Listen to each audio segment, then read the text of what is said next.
집사님, 우리 김보경 집사님, 우리 김보경 집사님 친정아버님 우리 발인 예배가 오늘 10시에 금호 장례식장에서 있어요. 그래서 교회에서 9시 반에 출발할 예정입니다.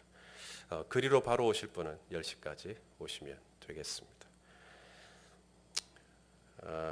오늘도 주 안에서 복된 하루가 되시기를 예수님의 이름으로 축원합니다. 오늘 나눌 말씀의 제목은 배우자가 의심될 때입니다. 배우자가 의심될 때. 민수기 5장은 정결에 대한 이야기를 다루고 있어요. 성결. 민수기 1장부터 4장까지는 성막이고요. 이 성막이 얼마나 중요하냐, 이 성막을 어디다 배치할 거냐, 이스라엘이 이렇게 가나안으로 진군할 때 성막을 어디에 둘 거냐, 또 이 성막은 누가 지킬 거냐, 레위인. 그래서 성막 레위인에 대한 말씀들이 참 많아요. 그리고 이제 5장과 6장은 성결에 대한 말씀을 하십니다. 이 성막이 유지되고 또 성막 중심으로 제사 공동체, 예배 공동체가 되기 위하여 이스라엘에게 요구되어지는 게 성결이거든요. 그래서 5장과 6절은 성결에 대한 강조가 됩니다. 그리고 7장에 가서 다시 성막을 봉헌하는 또 그런 말씀들이 나오고 있어요. 1절부터 4절, 민수기 5장 1절부터 4절까지는 신체의 성결입니다. 육신의 성결, 육체의 정결. 그래서 몸에 막 뭐가 이상한 게 나면 안 돼요. 육체적인, 신체적인 정결에 대해서 이야기를 하고, 5절부터 10절까지는 물질에 대한 정결입니다. 내가 누군가에 대해서 어떤 재산적인 피해를 입혔으며 거기에 합당한 보상을 해야 한다. 뭐 이런 물질에 관한 정결에 대한 이야기를 하셔요. 오늘 본문은 부부간입니다. 도덕적인 성결이죠. 이 부부간의 가정의 성결, 부부의 성결에 대한 말씀을 하셔요. 특별히 아내가 부정을 저질렀다 그러는 거예요. 아내가 부정을 저질렀다. 외도를 한 거죠. 구체적으로 말하면 아내의 외도가 이제 의심이 되는 것입니다. 심증이죠. 마음에 의심은 가요. 지금 내 아내가 좀 이상하다 이런 심증은 가요. 근데 뭐가 없어요? 물증이 없어요. 이게 정확히 누구와 이 부정한 관계를 맺었는지 그 사람도 모르겠고, 또 아내가 정확히 그렇게 했다라는 근거도 없고 그런 겁니다. 근데 의심은 자꾸 들고, 내 안에 의심은 자꾸 들어요. 의심이 자꾸 드니까 부부관계가 제대로 될 수가 없겠죠. 괜히 이 관계는 점점점 골이 깊어지게 되는 것입니다. 그래서 이 의심을 빨리 해결을 해야 되는데, 이 의심을 어떻게 해결하면 좋을까? 또 오늘 본문에 보니까 그것 가지고 하나님 앞으로 나오라 이 말입니다. 그냥 끙끙 앓고 있지만 말고 그것을 하나님 앞에 가지고 와서 하나님이 이 의심의 문제를 해결할 수 있도록 하나님께 이 문제를 드려라 이 말입니다. 이 본문을 읽으면 우리 자매님들이 조금 서운해요. 왜 아내의 외도에 대해서만 말씀하시느냐 이거죠. 외도는 훨씬 더 누가 더 많이 해요? 아주 대놓고 얘기하시네.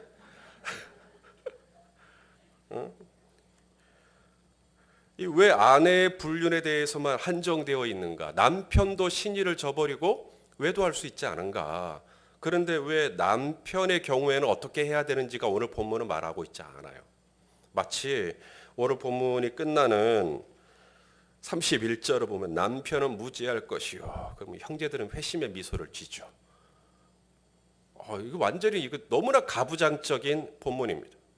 왜 아내의 외도에 대해서만 이야기를 하고 정작 진짜 더 많은 형제의 외도에 대해서는 왜 아무런 말씀이 없는가? 조금 서운하고, 좀 다른 말로 하면 좀 열받고, 왜 하나님이 이렇게 하시는 건지, 왜 이런 말씀을 주시는 건지. 저주의 말이 적힌 두루마리를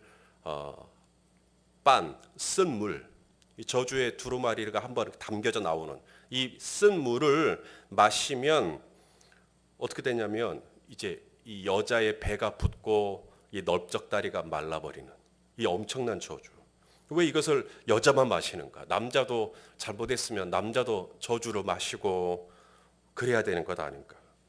그런데 오늘 말씀은 이 남편이 잘못했을 때는 어떻게 해라 이런 말씀이 없단 말이죠. 그래서 다소 좀 남녀 차별 같은 성차별하는 것 같은 그런 본문이어서 좀 불편해요. 그럼에도 오늘 이 말씀을 통해서 하나님이 우리에게 주고자 하는 메시지가 있겠죠. 자, 그것을 세 가지로 찾아서 말씀을 전하려고 합니다. 자, 첫째는 오늘 이 말씀은 남녀를 차별하기 위한 말씀이 아니고요. 오늘 이 말씀의 하나님의 동기는 뭐냐면 여성을 보호하기 위한 말씀입니다. 여성을 지켜주고 여성을 보호해주기 위하여 오늘 이 말씀을 주신 거예요.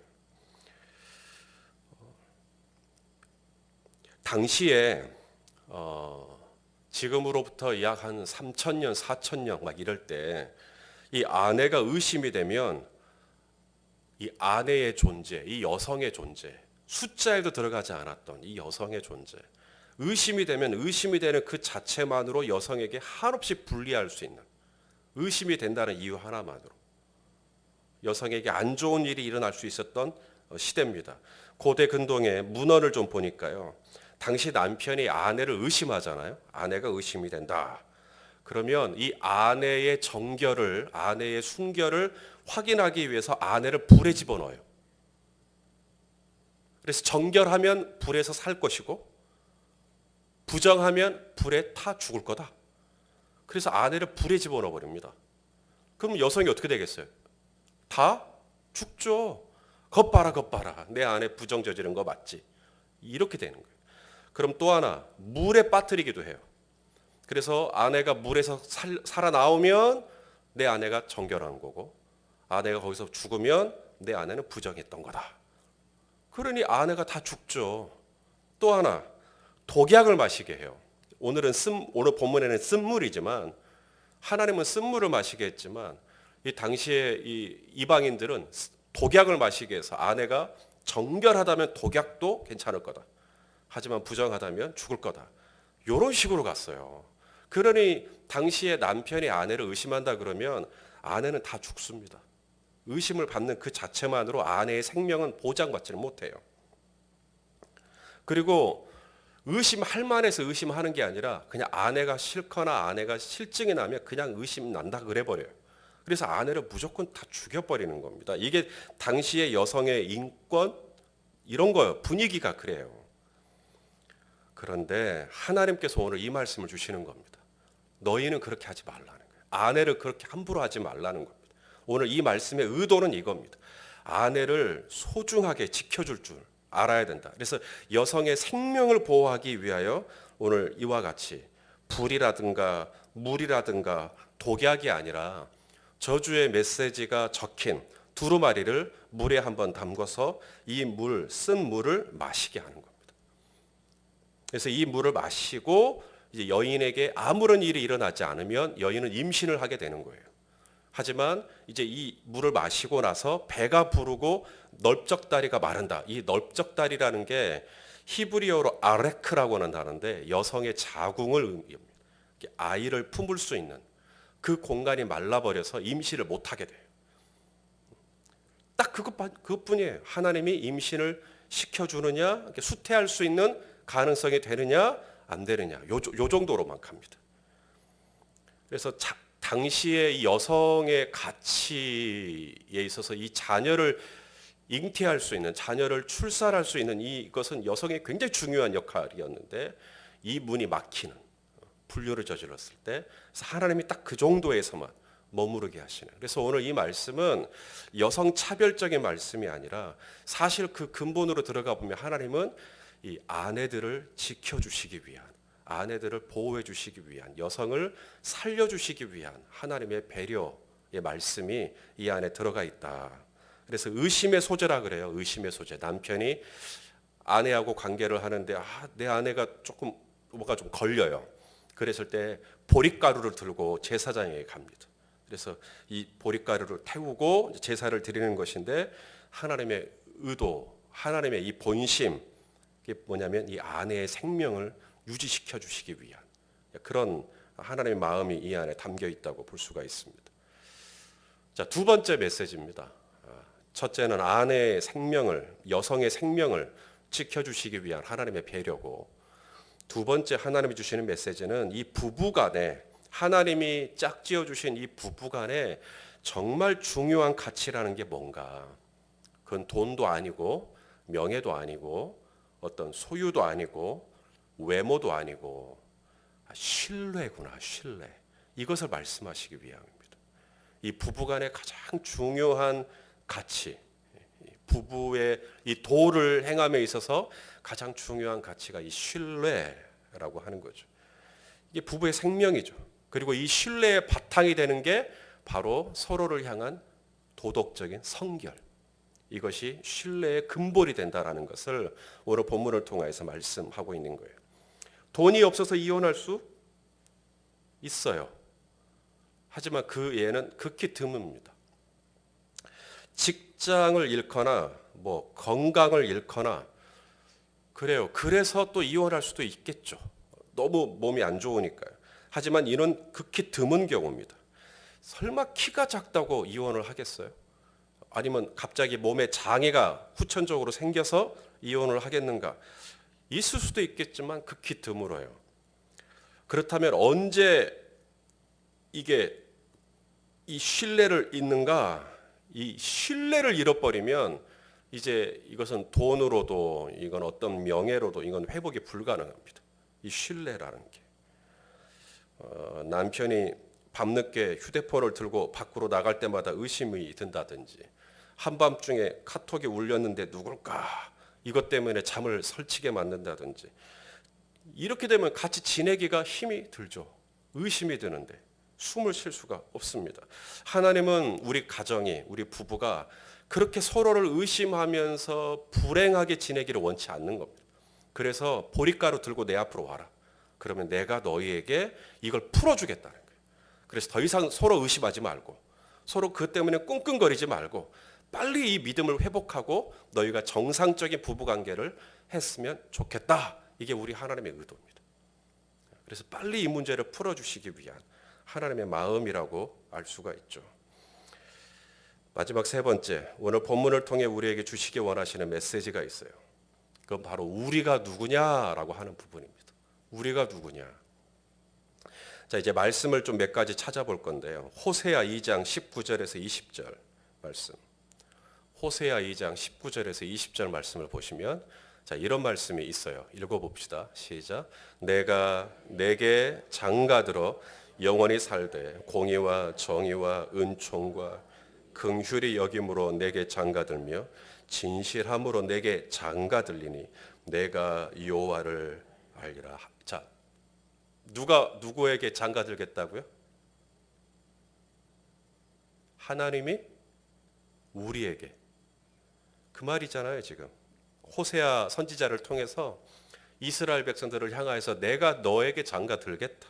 그러면 네가 여호와, 내가 누군지를 알게 될 거다. 이해가 되십니까? 자, 하나님이 우리에게 장가를 들겠대요. 하나님이 우리에게 시집을 오겠다고 하지 않습니다. 하나님은 우리에게 장가를 오겠대요. 그러면 나와 하나님과의 관계가 어떻게 되는 거예요? 하나님은 나의 신랑, 나는 신부. 이런 말씀이 또 있는가 봅시다. 요한복음 3장 29절 말씀. 요한복음 3장 29절. 세례 요한의 이야기입니다. 자, 세례 요한이 이렇게 고백했어요. 시작. 신부를 취하는 자는 신랑이나 서서 신랑의 음성을 듣는 친구가 크게 기뻐하나니 나는 이러한 기쁨으로 충만하였노라. 자, 신랑을 예수 그리스도로 소개하고 있습니다. 예수 그리스도로. 또 에베소서 5장 25절도 보겠습니다. 에베소서 5장 25절. 남편들아 아내 사랑하기를. 남편들아 아내 사랑하기를. 그 다음에 그리스도께서 교회를 사랑하시고 그 교회를 위하여 자신을 주심같이 하라. 그러니까 남편과 아내를 그리스도와 교회로 했단 말이에요. 그러니까 남편은 그리스도예요, 교회예요. 그리스도고 교회는 아내고.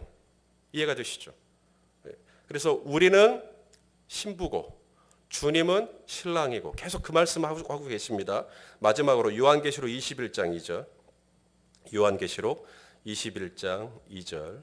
또 내가 봄에 거룩한 성 새 예루살렘이 하나님께로부터 하늘에서 내려오니 그 준비한 것이 뭐예요?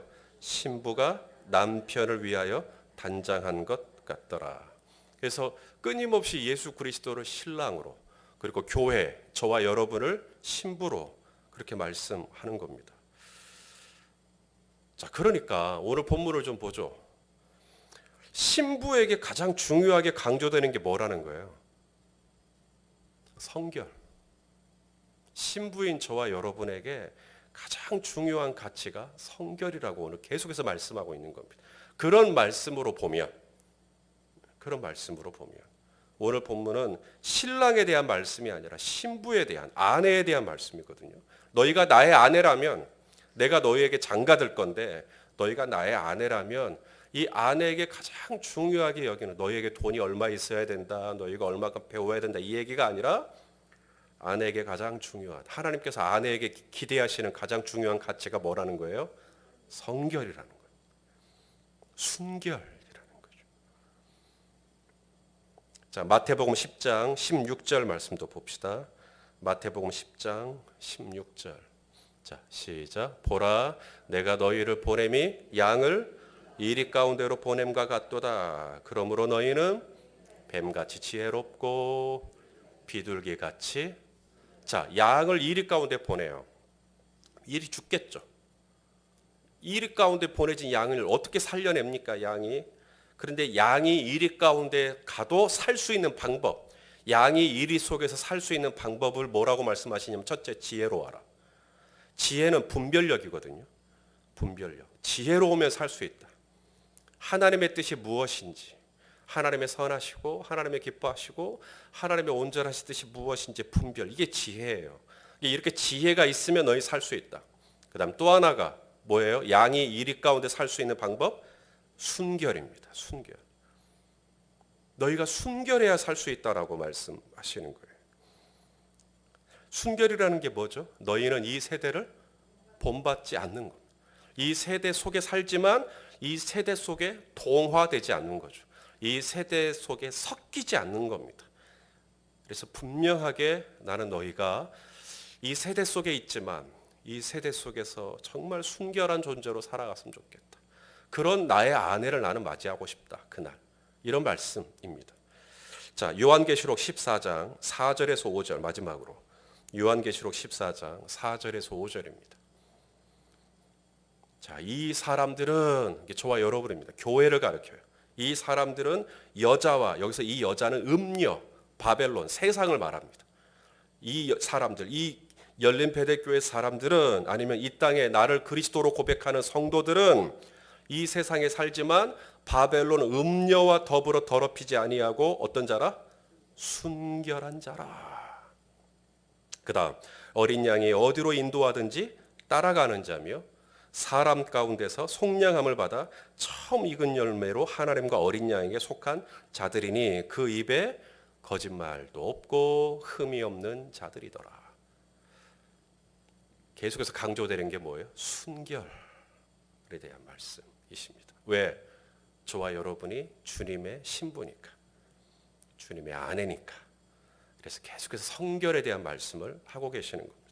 이것이 오늘 본문이 저와 여러분에게 주고자 하는 메시지입니다. 그래서 오늘 본문을 보시면서 이거 뭐지? 이렇게 남편의 외도나 남편의 불륜에 대해서는 아무 말씀 안 하시고 왜 우리 아내들만 잘못했다는 식으로 몰아가는 거야? 이런 가부장적인 본문이 어디 있어? 라고 해버리면 여러분들은 이 본문에서 받을 수 있는 은혜를 놓쳐버리는 거예요. 지금 오늘 본문은 그런 걸 우리에게 자극하기 위한 말씀이 아닙니다. 오늘 본문을 하나님께서 우리에게 주신 이유는, 첫째는 이 연약한 여성의 생명을 보호하시고 지켜주시기 위한 하나님의 배려가 이 안에 들어가 있다는 것. 그 다음에 부부간에 가장 중요한 것이 이 신뢰라는 것. 그래서 빨리 이 신뢰가 회복되고 이 관계가 온전해지기를 기대하시는 하나님의 마음이 들어가 있다는 것. 그리고 마지막으로는 바로 우리가 그분의 신부인 것을 기억하고 이 세상을 살면서 어떻게 살기를 원하시는 거예요? 순결하게 살기를 기대하시는 하나님의 마음이 들어있다라는 것을 기억하시고, 오늘 이 하루도 정말 주님의 신부로 성결한 하루 되시기를 예수님의 이름으로 축원합니다.